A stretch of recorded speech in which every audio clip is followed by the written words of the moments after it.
é o Evangelho segundo Jesus, o Cristo, a sabedoria por trás de todos os mistérios para além da nossa compreensão, o que nos traz paz ao coração. Hoje eu quero ler um único verso aqui de Isaías, no capítulo 38, e é o verso 17. Verso 17, que diz: Eis que foi para minha paz, presta atenção, eis que foi para minha paz que tive eu grande amargura. Quem está falando isso é o rei Ezequias de Judá, que tinha acabado de ser quase exterminado pelos exércitos de Senaqueribe, rei da Síria, cuja capital à época era Nínive, e o Senhor o livrou de maneira miraculosa, de maneira bíblica, estrondosa, fantástica. E logo depois daquilo ele ficou sabendo que estava doente, provavelmente com câncer, uma coisa tão forte que tinha se manifestado já para o lado de fora do corpo dele. E de maneira que a descrição é a de uma úlcera que estava supurada, sobre a qual veio o prognóstico de morte. Arruma a tua casa, cuida dos teus negócios, deixa tua vida em ordem, porque tu vais morrer. Aí ele se desesperou e pediu misericórdia a Deus. O profeta Isaías recebeu uma palavra de Deus para o rei, levou-a sobre uma extensão de vida de mais 15 anos. Mas Ezequias continuava doente. Então Isaías disse para ele fazer uma pasta de figo e colocar no lugar da ulceração, porque ele ficaria curado. Mas ele achou aquilo tão não palpável,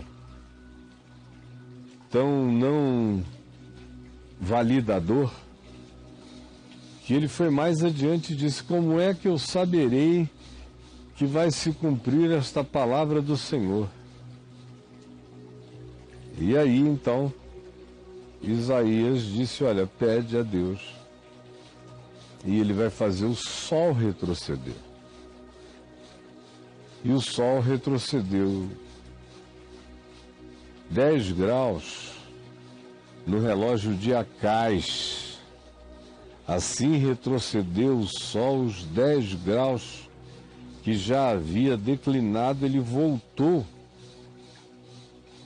Aí a questão de se foi o sol, se foi uma impressão, seja lá o que tenha sido, o fenômeno dessa movimentação absolutamente inusitada de uma sombra retroceder depois do sol ter passado, faz parte de uma outra coisa, de uma outra conversa, de um outro interesse, que não é o meu aqui agora, sinceramente. O que é o meu interesse aqui agora é isto, que tendo havido a promessa de que o Ezequias seria curado, e o remédio era tipo o bálsamo de Siloé, lá em João 9, no Novo Testamento. E quando Jesus fez lodo, aplicou nos olhos do cego de nascença. Aqui é uma pasta de figo aplicada numa úlcera, que era sintoma apenas de algo muito mais sério. O que ia curar o rei não era a pasta de figo, era a fé. E aí, ele diz, mas como eu vou saber que isso vai se cumprir? Bom, era só passar a pasta, crer e esperar. Como foi o que aconteceu. Mas ele queria ter uma certeza para poder ter uma fé. Aí é quase irônico, como quase tudo na Escritura é cheio de uma ironia que não tem tamanho. Eu não sei como é que vocês não percebem a graça da coisa. Porque então Deus diz, olha, tá bom, eu vou te dar o seguinte sinal, o sol vai atrasar 10 graus no relógio de Acais. Um sinal para que o indivíduo cresce que aquela pasta de figo que não era nada, o curaria.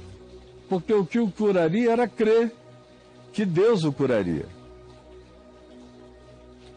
Mas aí a gente cai numa volumetria desproporcional para dar certeza a um indivíduo de que ele vai ficar curado de uma doença e a vida dele se estenderá mais 15 dias, sendo que ele está morrendo, se dá a ele o sinal de que o sol volte 10 graus.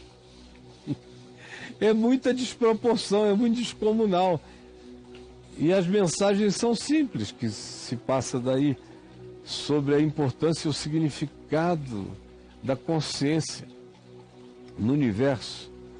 Ou seja, a consciência de ser, a consciência de Ezequias, que dizia eu sou, Ezequias, que sabia de si e que reconhecia o universo à volta dele, era algo infinitamente mais importante do que toda a astrofísica manifesta. Porque o Sol não sabe de si, a Lua não sabe de si, o universo não diz eu sou, mas Ezequias sabia de si e dizia eu sou. E o significado da existência não é medido por tamanhos e quantificações, mas por qualificação, e na qualificação a mais importante de todas as coisas é a consciência de si.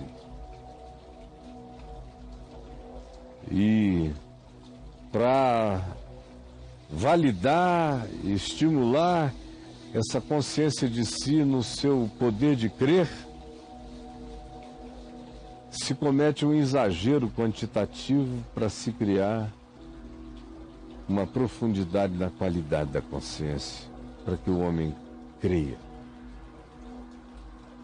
E a maioria dos milagres no curso das narrativas bíblicas tem esse interesse. Primeiro, o interesse em si de curar o indivíduo. E, em segundo lugar, de mostrar que como o Senhor Deus, Criador de todas as coisas, atrasa o sol para adiantar a tua esperança. E é desproporcional. O tempo todo a Escritura é desproporcional. Quando ela diz que Deus ouve a oração, que habita com o quebrantado, com o contrito, com o dependente que busca, com aquele que diz, ajuda-me na minha pouca fé. Há um trato de extrema misericórdia tolerante durante toda a narrativa da Escritura a respeito da misericórdia dele para com esse clamor dos homens. Esse é o contexto. E aí o que aconteceu é que o sol retrocedeu 10 graus e Deus cumpriu a palavra dele a Ezequias e o curou sobre a úlcera, e ele recuperou a sua saúde. E então ele faz uma oração muito comum na antiguidade e que passa sempre por dentro daquela viagem de que bom, porque tu preservaste a minha vida, o homem morto não te louva, a sepultura não te exalta. Era aquele olhar apenas no linear entre o berço e a sepultura, sem muita transcendência. muito pouca transcendência. Aliás, esse povo de Israel foi crescer muito em transcendência quando passou aqueles 70 anos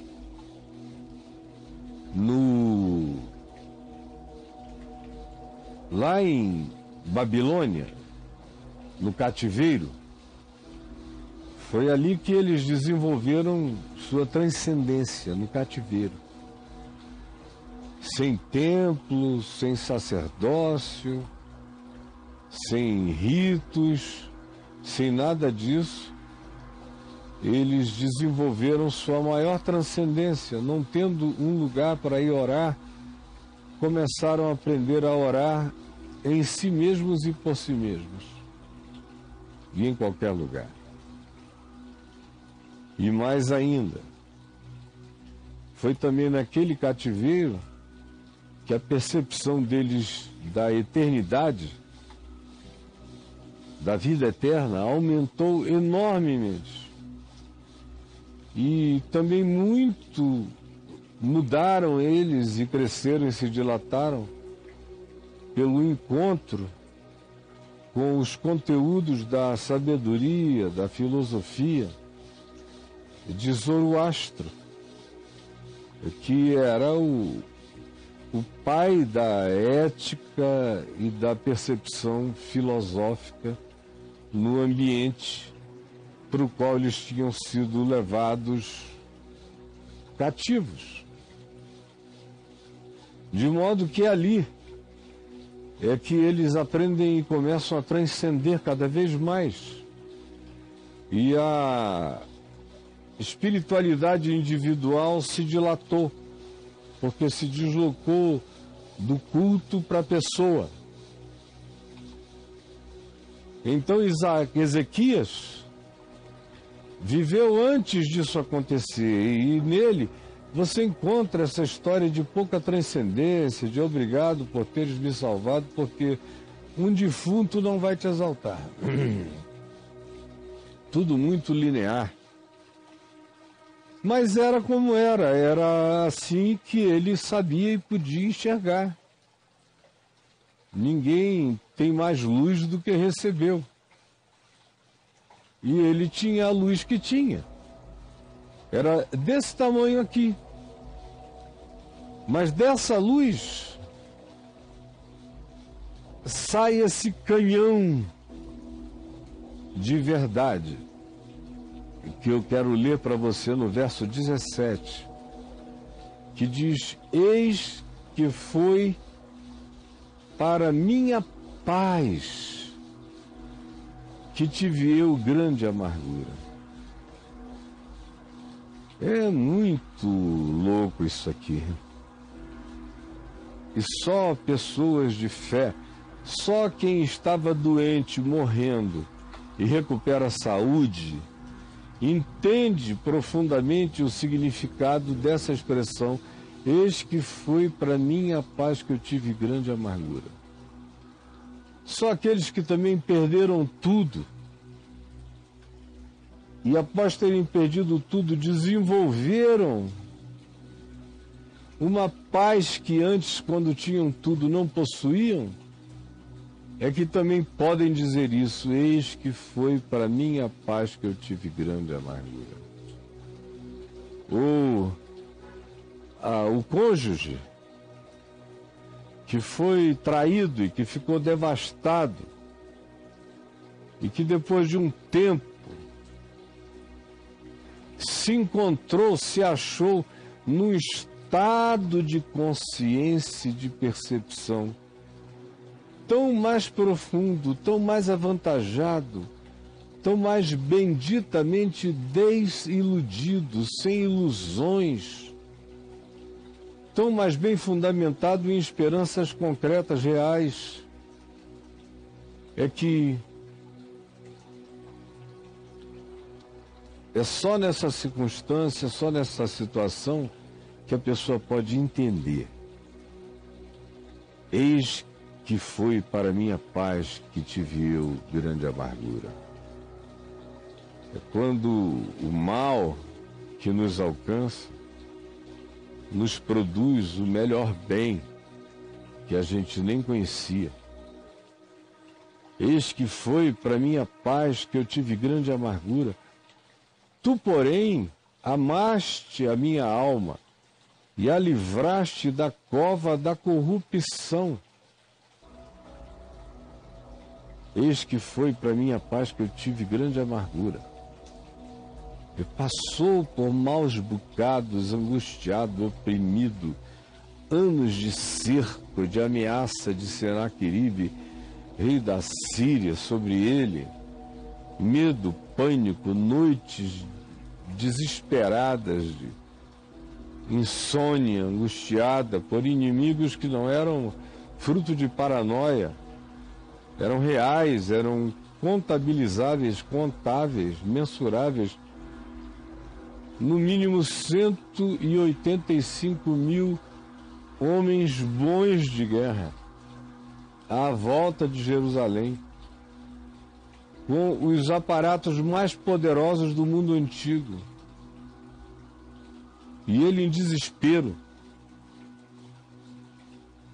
Depois, Deus vence Senaqueribe sem que ele precise fazer nada. Os homens de Senaqueribe amanhecem mortos da noite para o dia. E Senaqueribe volta para casa, para Nínive, e chega lá, 2 dos seus filhos o matam e fogem para o Monte Ararat. E outro filho toma o seu lugar. Acabou a história de Senaqueribe. A de Ezequias prossegue. A outra notícia que vem agora é: o mal já não é o que te cerca, o mal é o que está saindo das tuas entranhas. É o teu câncer, é essa úlcera mortal que já vazou. E aí vem toda a história que eu descrevi há pouco. E a conclusão desse indivíduo, a conclusão é essa: eis que foi para a minha paz que eu tive grande amargura. Existem certas percepções, conhecimentos, experiências e imersões na paz que a gente só ganha se experimentar a grande amargura sem amargura. Porque se você cair na amargura, os dias da amargura amargurarão você e você se tornará um ser de amarguras para sempre. Porque você se achou com razão de ficar amargurado, amargurada, por causa de dias de amargura que você viveu, de impotência. E aí, a situação, a circunstância amargurante pode ter a amargura que tenha. Se ela não amargurar você, você cresce, você aprende paz em seu favor. Mas se a circunstância amargurante amargurar você, você se tornará uma amargura ambulante. Aí as suas esperanças de ser bem-sucedido, bem-sucedida na vida diminuem muito, muito, se você, amargurado, se deixar amargurar. A amargura impede todo o desenvolvimento. A amargura emburrece, a amargura atrofia, a amargura paralisa, a amargura atrasa. A amargura tira o teu poder cognitivo, porque o amargurado não consegue enxergar tudo nunca, só enxerga o que a amargura permite que ele enxergue. E ele só enxerga a amargura para validar a sua amargura, para piorar amarguradamente. E é um ciclo vicioso, perverso, Aqui se diz: eis que foi para minha paz que eu tive grande amargura. Tomara que, em nome de Jesus, a sua circunstância amargurante não venha amargurar você. Ao contrário, que você encontre grande paz, que você aprenda a processar a amargura, para que ela não o amargure, não a amargure. E você assim atravesse o vale do amargor, cresça em esperança e em fé e mergulhe em grande paz. Agora, para que isso aconteça, você tem que ter a convicção que aqui Ezequias demonstra. Ele diz: tu, porém, amaste a minha alma. A circunstância amargurante não o amargurou, ao contrário. Por ela ele encontrou grande paz, porque o coração dele se sabia amado por Deus. Tu, porém, amaste a minha alma. A minha alma só encontrou grande paz na amargura que eu atravessei, porque eu criei que tu amaste a minha alma. Só aquele que crê que Deus ama a alma dele não permite que a circunstância amargurante o amargure.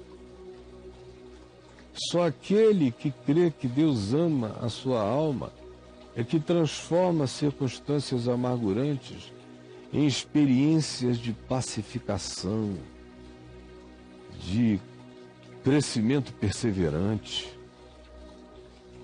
Tu, porém, amaste a minha alma e a livraste da cova da corrupção.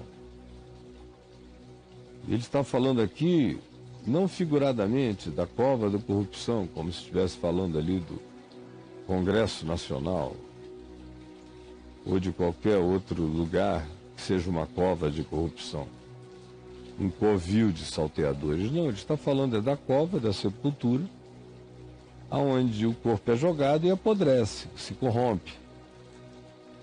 Ele está dizendo, em outras palavras: tu amaste a minha alma e me curaste. Atendeste a oração que pedia uma extensão, um prazo a mais de existência na terra. Foi o teu amor que trouxe esse livramento. Porque lançaste para trás de ti todos os meus pecados. No fim, a circunstância amargurante só não amargura você, e você, da circunstância amargurante, mergulha numa paz incompreensível, se você crê no amor pessoal de Deus por você, que Deus se importa comigo, que Ele é Deus, que Ele está vendo tudo. Ele está vendo tudo. Deus está vendo tudo. Ele sabe, como diz o Salmo: tu contaste os meus passos quando eu sofri perseguições, e recolheste no teu odre todas as minhas lágrimas. A pessoa tem que ter essa certeza de que Deus sabe a verdade. E Deus me ama. E eu tenho uma relação pessoal com Ele. Eu posso ter, se eu quiser.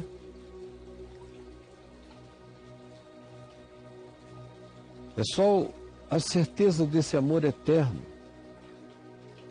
que me salva do poder amargurante das circunstâncias, dos complexos, dos traumas, dos medos, das fobias, dos pânicos, Quando você sabe que o universo inteiro existe, e aquele que é o Criador de todas as coisas faz o sol retroceder para te dar paz. Quando você sabe que Ele te ama, quando você internaliza essa consciência pela fé, e também sabe que Ele pegou todos os seus pecados e jogou para trás das costas dele, que Ele não olha para ver. Você é amado, é perdoado, se você não se deixar amargurar, você vai experimentar toda a paz. Mas tem que crer que Ele te ama. Tem que crer que Ele te perdoou, que jogou para trás de si todos os teus pecados. E tem que ter essa disposição de ser mais grato ao amor de Deus, à provisão de Deus, ao cuidado de Deus, ao cotidiano de provimento, de amor, e ser muito mais grato por isso do que por qualquer tempinho de circunstância amargurante. Só se a gratidão for maior do que o poder das amarguras é que você vai entrar em paz profunda e vai se tornar um homem, uma mulher maduros, capazes de dizer: eis que foi para mim a paz, que eu tive grande amargura e tribulação. Tu, porém, amaste a minha alma e a livraste da sentença da cova, porque lançaste para trás de ti todos os meus pecados. Isso aqui, compreendido e praticado, faz com que você seja uma pessoa para quem não haja karmas. Você se torna uma pessoa para a qual nenhum presente se faz definitivo negativamente. Você pode sempre mudar todas as circunstâncias.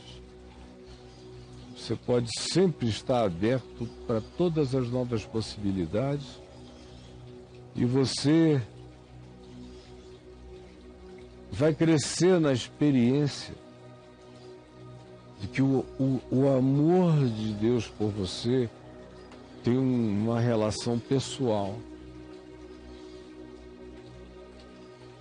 Já com o sol ou com as estrelas, ele não conversa sobre amor, nem compaixão, nem misericórdia. Ele não atende a voz de uma galáxia, mas ele atende a voz de um pecador, quebrantado, pedindo misericórdia, sem arrogância nem orgulho no coração, sem autovitimização, nenhuma autovitimização, ao contrário, dizendo obrigado por toda a tormenta, porque por ela eu aprendi uma paz muito maior. Porque foi no meio dela que eu discerni o quanto tu me amas. E tens uma relação de amor pessoal para comigo. Foi por causa da oportunidade das amarguras e das dificuldades que eu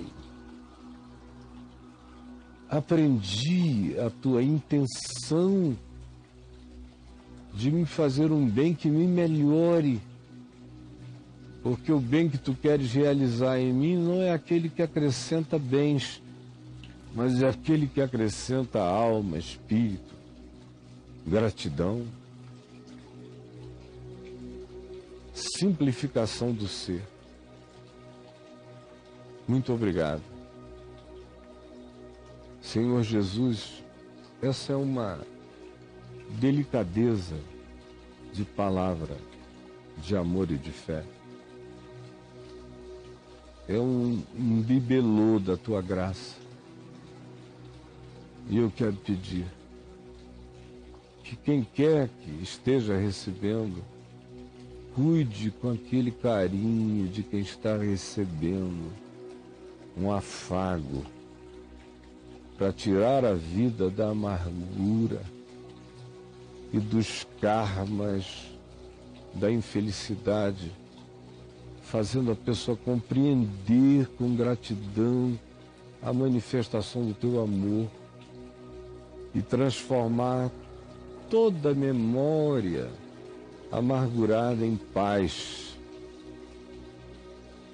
não andando mais também com nenhuma culpa, porque todos os seus pecados foram jogados para trás. É o que eu peço que o teu Espírito, que é quem explica a tua palavra, faça acontecer agora no coração de muitos. Em nome de Jesus. Amém.